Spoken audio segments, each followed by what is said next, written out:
Good morning. Welcome to Mondays with Marthie. It's very cold in Stellenbosch.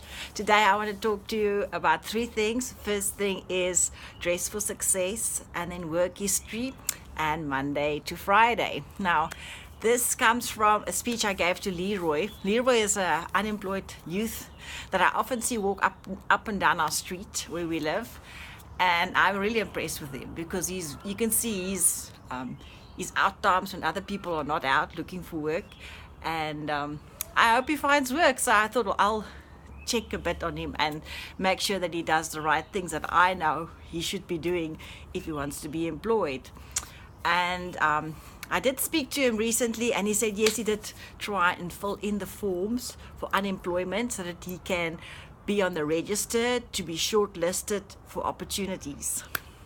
But I have to tell you that it is a challenge because he's been there 3 times and he has not been able to do that because the people he needs to talk to has not been available.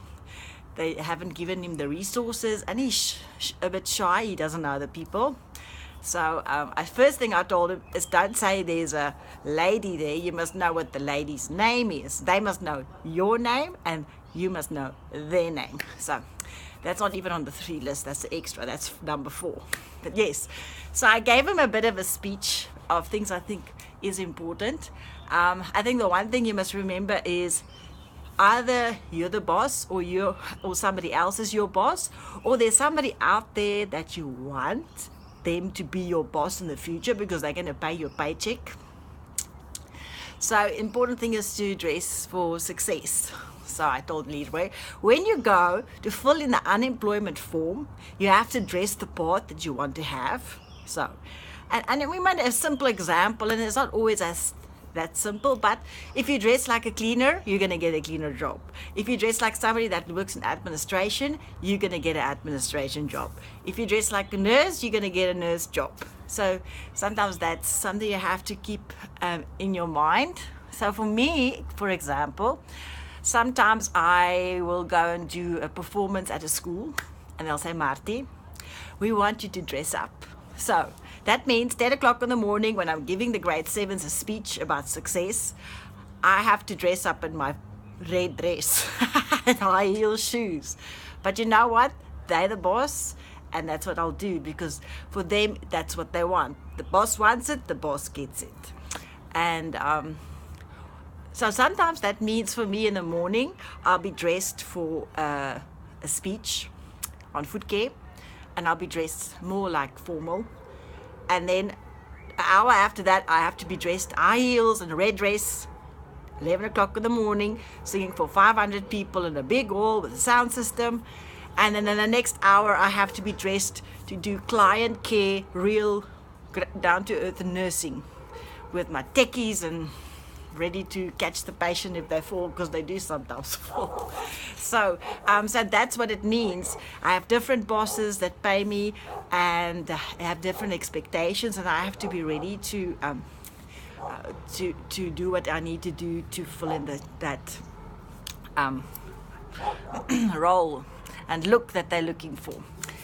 So dress for success, and then the second one is your work history. Now I spoke to Leroy and he said, you know what, I have lots of experience in cleaning. And I'm like, you don't look like a cleaner. Do you want to do cleaning? No, you must be doing something that will use your potential. You know, nothing wrong with cleaning, don't get me wrong. It's just you can see he's got something that he's hiding, a passion or a talent, and that he should be using it. So I told him, yes, you've been a cleaner, you have experience in that, but I have to tell you what it was about. You were there every day for work.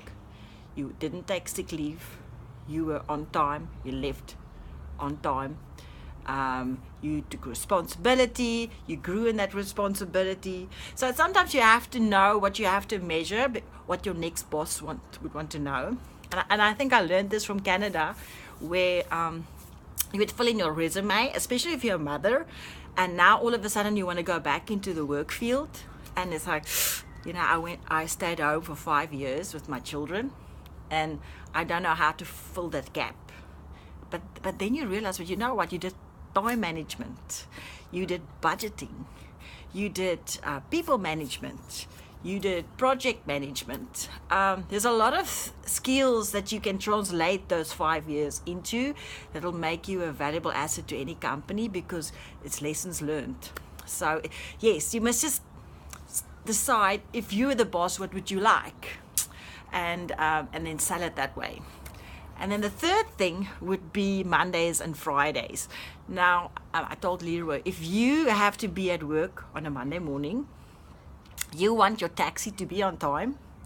And if you want to go home on a Friday afternoon, you want your taxi to still be running. They can't be off work early, because how are you going to get home? You're the taxi driver's boss because he has to get you from A to B and you pay him for that service. Okay, so you're the boss.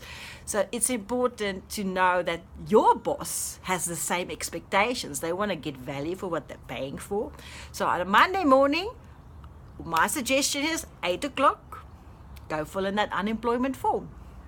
Be there at the office first. Say, hello, my name is Leroy X, and I am interested in filling in the form. You give them an opportunity to do what they need to do their job, and for you to fill in your form so you can get shortlisted. But the important thing is not Tuesday, 8 o'clock, Monday, 8 o'clock, because not a lot of people can pitch on a Monday at 8. So a lot of times I would work with people, and my challenge for them would be, see you Monday morning at 8. And that's the first test. If you pass that test, I know you're an A-team member, or very close to, because not a lot of people can be that reliable. Monday mornings are the best mornings to sleep in. And I think that's why I do Mondays with Marthie on a Monday morning before 8. So also to show that I am a person that you can rely on. If I say something, I will do that thing, and it's part of what I reveal to people. And then Friday afternoon, that's the thing. Do you leave early? At 4 o'clock, if that's your last minute, are you still there, or are you shutting off all the lights and electricity, and so that's the giveaway of your loyalty and your need and you wanting to grow into a bigger position. So you must always know that it's not just one job and another job and another job. It's a career of a career you're following, and it means that you're going to be meeting the same people, working in the same space in a different role. So I've met people who started as a cleaner that ended up as a museum manager, and it took them 20 years, but they did do it. So it's possible, but you must just know that it's not just a job, it's a career. And the moment you change your view on the things you do and the things you learn from your different jobs, that builds to where you want to get at, you understand that it fits in. Sometimes you just have to focus on this and this and this and this. So for example, you're doing waitering work, it teaches sales with people, and the next job you might need that, but you always need to sell yourself. So I'll summarize 3 things: dress for success, know how to sell your work history, and Monday mornings 8 o'clock and Friday afternoons is the giveaway. So please subscribe to my channel, and if you have any ideas for stories of hope, please let me know, because that's something I'm going to be starting soon. If you think you're the person that should be in Stories of Hope, you can also contact me, and it's going to happen on a Monday at 8 o'clock. So let's see if you can do it.